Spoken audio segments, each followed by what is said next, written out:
ছাত্ৰ ছাত্ৰীসকল আজি তোমালোকৰ ওচৰলৈ লৈ আহিছোঁ সমাজ বিজ্ঞানৰ অৰ্থনীতি আৰু ৰাজনীতি খণ্ডৰ আমাৰ মৌলিক প্ৰয়োজনসমূহ নামৰ পাঠটোৰ প্ৰশ্নোত্তৰসমূহ। ইয়াৰ অনুশীলন নম্বৰ হৈছে 17। এই পাঠটোৰ প্ৰথম প্ৰশ্নটো আছে যে মানুহৰ মৌলিক প্ৰয়োজনসমূহ কি কি, এইবোৰক কিয় মৌলিক প্ৰয়োজন বুলি কোৱা হয়। ইয়াৰ উত্তৰটো হ'ব মানুহৰ মৌলিক প্ৰয়োজনসমূহ হ'ল খাদ্য বা আহাৰ, সাজপাৰ আৰু বাসস্থান। এইবোৰক মৌলিক প্ৰয়োজন বুলি কোৱা হয় কাৰণ মানুহৰ জীৱন ধাৰণৰ বাবে এইবোৰ অপৰিহাৰ্য বা এৰাব নোৱাৰা প্ৰয়োজন, সেইকাৰণে এইবোৰক কোৱা হয় মৌলিক প্ৰয়োজন। ইয়াৰ পিছৰ 2 নম্বৰ প্ৰশ্নটো আছে পৃথিৱীৰ বিভিন্ন অঞ্চলৰ মানুহে মুখ্য আহাৰ হিচাপে বিভিন্ন খাদ্য গ্ৰহণ কৰাৰ কাৰণ কি।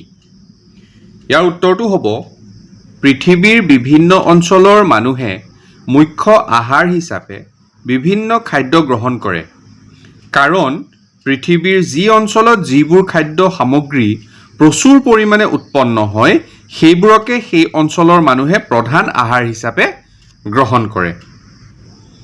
3 নম্বৰ প্ৰশ্নটো আছে অসমৰ মানুহে মুখ্য আহাৰ হিচাপে কি কি খাদ্য খায়।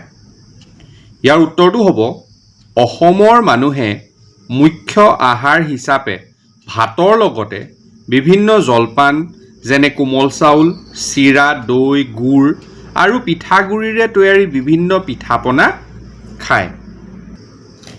4 নম্বৰ প্ৰশ্নটো আছে বিভিন্ন অঞ্চলৰ মানুহে কিয় বিভিন্ন সাজপাৰ পৰিধান কৰে। ইয়াৰ উত্তৰটো হ'ব জাতীয় পৰম্পৰা, ধৰ্মীয় বিশ্বাস, ভৌগোলিক অৱস্থান, জলবায়ু, বৃত্তি, সৌন্দৰ্যবোধ আদিৰ ভিন্নতাৰ বাবে বিভিন্ন অঞ্চলৰ মানুহৰ সাজপাৰ বেলেগ বেলেগ হয়। 5 নম্বৰ প্ৰশ্নটো আছে মানুহৰ বাসস্থানসমূহ ঠাইভেদে বেলেগ বেলেগ হয়, ইয়াৰ কাৰণসমূহ লিখা। ইয়াৰ উত্তৰটো হ'ব ভৌগোলিক আৰু সামাজিক পৰিৱেশৰ ওপৰত নিৰ্ভৰ কৰি মানুহৰ বাসস্থানসমূহ ঠাইভেদে বেলেগ বেলেগ হয়। ইয়াত কেইটামান উদাহৰণ দিয়া হৈছে। উদাহৰণস্বৰূপে অসমত প্ৰচুৰ পৰিমাণৰ বাঁহ, খেৰ, কাঠ আদি পোৱা যায় বাবে সাধাৰণতে অসমৰ মানুহে এনেবোৰ সামগ্ৰীৰে ঘৰ সাজে।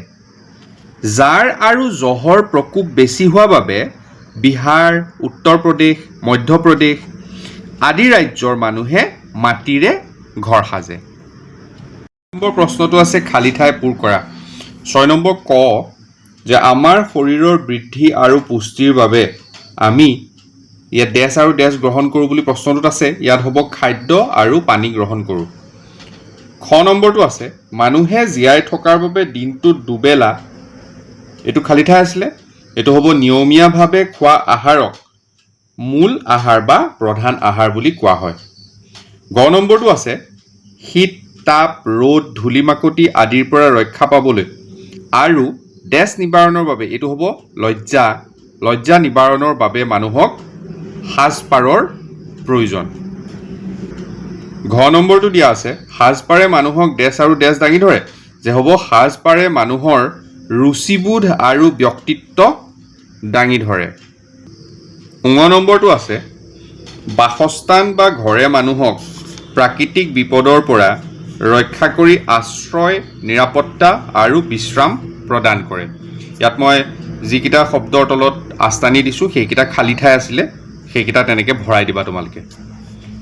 নেক্সট প্ৰথম ছ প্ৰশ্নটোৰ উত্তৰ হ'ব প্ৰথম ছ প্ৰশ্নটোৰ যিটো খালী ঠাই দিয়া আছে সেইটো দিয়া আছে উত্তৰ পূব ভাৰতৰ পাৰ্বত্য এলেকাৰ লোকসকলে সাধাৰণতে বনৰীয়া জীৱ জন্তু ডেছ আদিৰ পৰা ৰক্ষা পাবলৈ ডেছ সাজে। ইয়াত হ'ব জীৱ জন্তু সৰীসৃপ আদিৰ পৰা ৰক্ষা পাবলৈ তেওঁলোকে চাংঘৰ সাজে, যে উত্তৰ পূব ভাৰতৰ পাৰ্বত্য এলেকাৰ লোকসকলে চাংঘৰত বাস কৰে। এইকেইটা আছিলে এই পাঠটোৰ প্ৰশ্নোত্তৰ। তোমালোকে বহীত ভালদৰে লিখি ল'বা।